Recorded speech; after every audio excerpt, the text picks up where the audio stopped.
Hi, I'm the Plant Gals, and today I'm going to be talking about some lies that people are telling you about plants. That I have definitely noticed, especially at my job where I sell plants. I have noticed that there's some big lies going on lately that people are like, oh, I saw this online or I saw this in a YouTube video.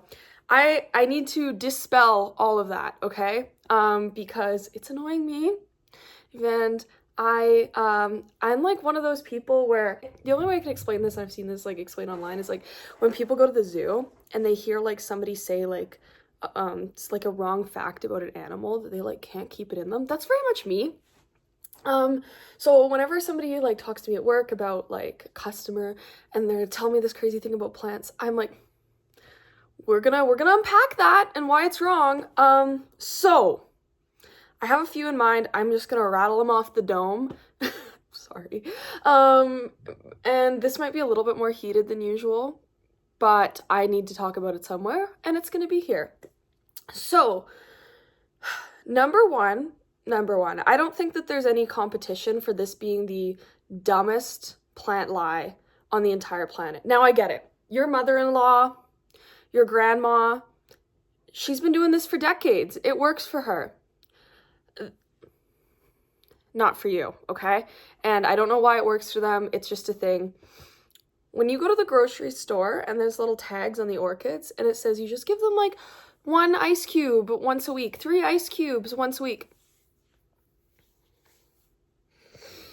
Do not water any of your plants with ice cubes or especially orchids. It's bad. If you have been doing that, I get it. You're probably not super into the plant community. You probably just are like, hey, I have this pretty orchid. I'm going to do what the tag says. Totally understand it. Stop doing it though. I have a friend who literally, when she goes to the grocery store and she sees the tags that have little ice cube instructions on them, has this moral imperative that she has to rip all the tags off because it makes her so angry. The reasoning behind it is people think it's the perfect dose of liquid, and also that it'll slowly release over the plant. It's just it's not good. Having ice near the stem of the plant or the roots of the orchid really isn't great because it's cold. Essentially, there are some cold weather orchids, some that can survive freezing temperatures. Phalaenopsis, the types of orchids you see in the grocery store, not those kinds of orchids. Just stick it under your sink, drench it, wait for it to dry out again, drench it, and that brings us on to the next thing, watering. So there's a lot of people who are like, oh, I have a little bit of water left in my cup. I'll just dump it in the plant. I haven't watered the plant in a while. Please grow your plants in pots that have holes. That way you can take it over your sink and drench it, okay? I have a lot of people come in to the shop and we sell a lot of pots that don't have holes in them, especially the nice ceramic ones. A lot of mine in my cabinet don't have holes. And so what I do is I just plop the plants in them, and almost all of our pots fit the exact size. You can just plop it in and it fits nicely. So please grow your plants with holes, because then you can just take it over the sink and drench it. So the idea behind watering plants is that pretty much everybody that doesn't really know about plants is doing it wrong. And this is probably the number one thing that I educate about in my plant club and at work. And it's that when you are going to water a plant, basically, you should figure out how dry that plant likes to get. So let's say it's a calathea. That plant might like to dry out 75-80% before it needs to be watered completely again. Whereas something like a cactus, I don't know, let's say a roadkill cactus, that type of plant might like to dry out completely for 3 or 4 days and then be watered again. So when I say water, I always mean that you're drenching this plant, that the soil is getting saturated with water, okay? The excess water drains out of the bottom of the pot through those holes, and then you put it back in its spot. Maybe it's a nice little decorative pot. Maybe it just sits on your windowsill. I do not care. That's how you water a plant. There are very few exceptions. That is how you properly water a plant. Now, you might say, I bottom water. That's great. Bottom watering is awesome. I do it. There's a time lapse of me on my Instagram doing it. I do bottom water some of my plants, and that's great. It's the same concept. I let the plant get completely saturated through bottom watering, and then I let the excess drain out and I put it back. It's just that idea of saturating the soil when your plant gets to the point that it needs to be watered, right? And that point, oh, here's Tortellini. I love her. That point is different for different plants. And this is why I hate plant apps. I hate them. I'm sorry. It's not like I'm at the level where I could be sponsored by one, but I never will be unless one comes out that's like magical. You know, I'm there. I'm like the encyclopedia of plants. I'm like, do you want to know about this plant? Can I help you take care of it? And they're like, no, because I'll just put it into my plant app. And I'm like, well, do you want to know the name of it so you can put it in your plant app? They're like, no, I'll take a picture. So those like AI cameras that the plant apps use are not good. They're not. I want to make a video where I download a bunch of the plant apps and show how bad they are, but they're just really not good, especially for specific cultivars and things like that. They're not great. I can give you a really good example. So I have a Leachianus gecko. Chloe, that's not a plant. I have a Leachianus gecko, okay? I used like an AI lens on it just out of curiosity to see if it could figure out it was a Leachianus gecko. It said it was an American crocodile. So I don't own an American crocodile. I own a Leachianus gecko. But yeah, that was pretty crazy. So if it can't figure out like a gecko that'll like, I mean, it's a big gecko, but it's not a crocodile size gecko from a crocodile, then it probably can't tell your Monstera adansonii from your Monstera esqueleto, okay? The other thing about the plant apps, they all are like on a specific timer. So it'll tell you like, water this plant every 7 days, water this plant every 10 days, water this plant every month, right? Here's the issue with that. It's about when that plant gets to that stage of dry for you to water it. Maybe, just maybe, you live in a house and you have the heat running all the time. It's very dry in your house. It's hot. You've got that plant in a hot window. That plant's going to dry out faster. Maybe you don't have some nice hot south-facing windows. You have like a north-facing window and your plant gets a lot less light. It doesn't dry out as fast. Now, the plant in the window, if it's drying out and the plant app says this, I gotta give it him too. If the plant app says that you want to do it every 7 days, but your plant is drying out before that, well, then that's an issue. Or let's say your plant app is telling you to water it every 7 days, but it's not drying out in that time, you're going to overwater it. Right, Noggo? So that's why they don't work. And having like a schedule is great, but it's hard with plants, especially with a lot of plants. And you know, it even changes in my house. In the winter time, I end up watering a lot less.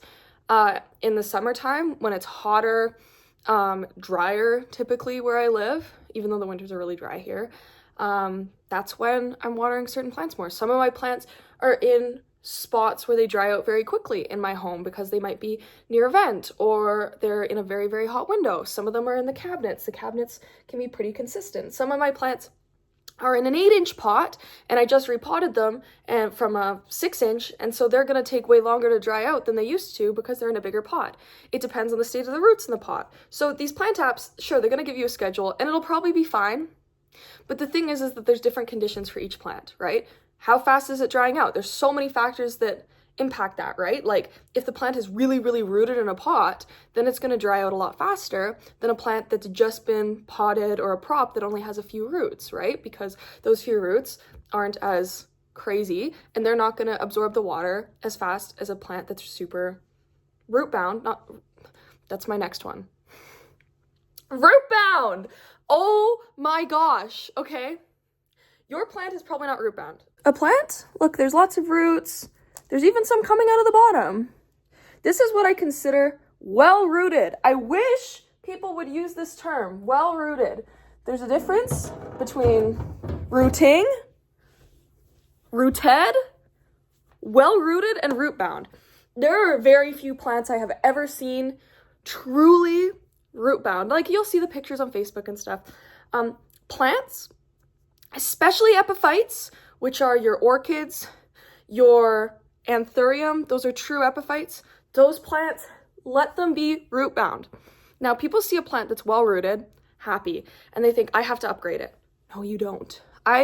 You don't do a lot of repotting videos because I don't do a lot of repotting. I am not a believer root bound plants. I have plants that are very rooted in their pots. That makes them feel secure. That means that their soil is drying out at a good rate so that they're not getting root rot. And they can put more energy into putting out beautiful foliage.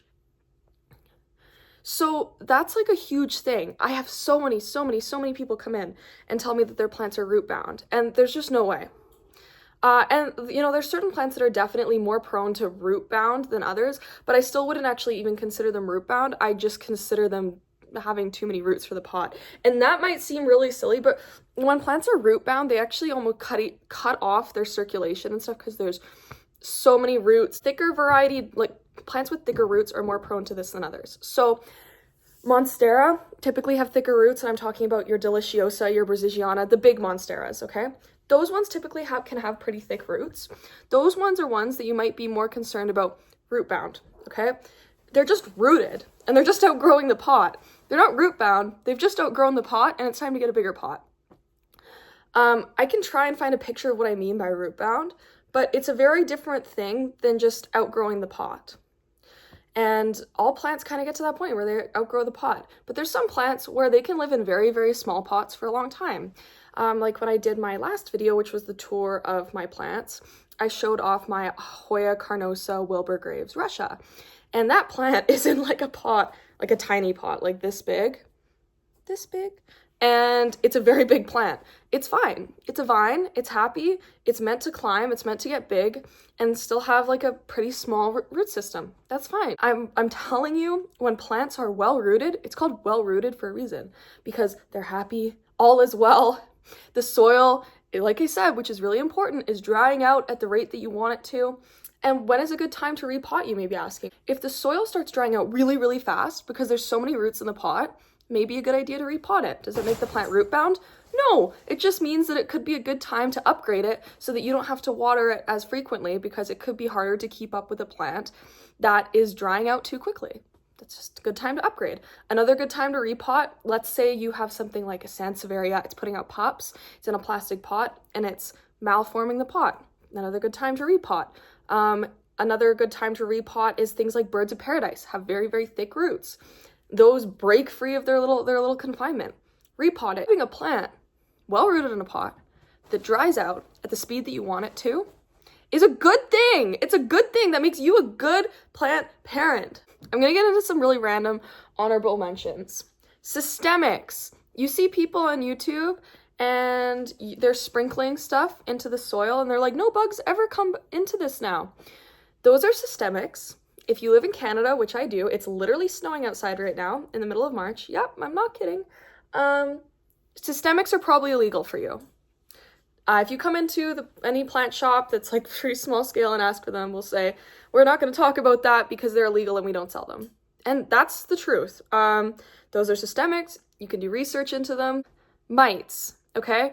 I will probably get some heat for this, but that doesn't mean I'm wrong. Mites can be great preventatives, okay? But they cannot, I have never seen a case where they are able to eradicate an infestation of thrips, okay? I've never seen it happen.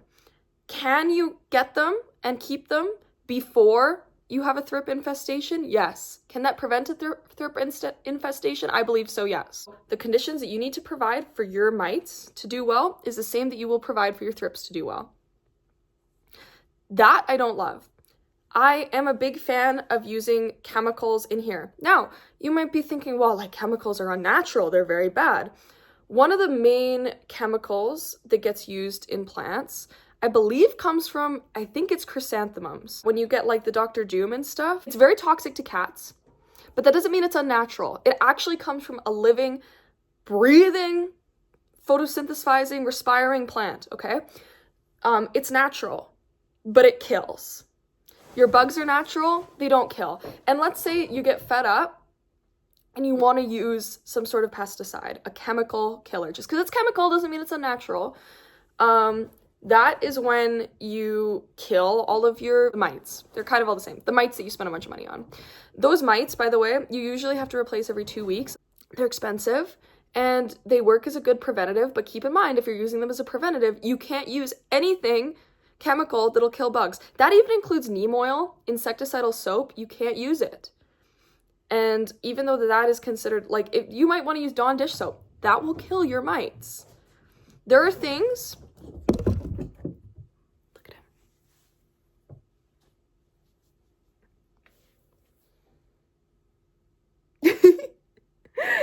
calming me down from the mites. The mites won't fix your infestation. My recommendation, if you have an infestation but you're interested in mites, go through with chemicals, whatever chemicals you feel comfortable with. There are many, many natural plant-derived chemical compounds that you can use as pesticides. And they work. Rinse off your plants, make sure there's none in your collection. If you want to use preventatives, then use the mites. I have fallen for the mites before. I've tried them. It's not that I'm just a hater because they didn't work for me. I have many, many customers, clients, people I talk to. It's just about the actual science of them and how they work. They don't fix infestations. That is my plant rant for you today. Those are the biggest things that I have issues with right now. I don't know if you maybe disagree with me. If you disagree with me, I would love to hear it. I feel like the number one thing that people will disagree with me on is the mites. There's a cult of mite people out there. And that's okay. You can disagree with me. Doesn't mean I'm wrong, but you can disagree. And yeah, what are my credentials? I grow a lot of plants. I work very hard at a plant store and deal with hundreds of customers and their plant needs and their plant care and educate them on how to go from literally having no plants to having jungleless conditions. Thank you so much for watching. I really appreciate it. My YouTube has definitely been getting a little bit of extra love lately, and I really, really appreciate that. Another plant video coming back at ya. And yeah, have a great day, and I will see you in the next one. Bye!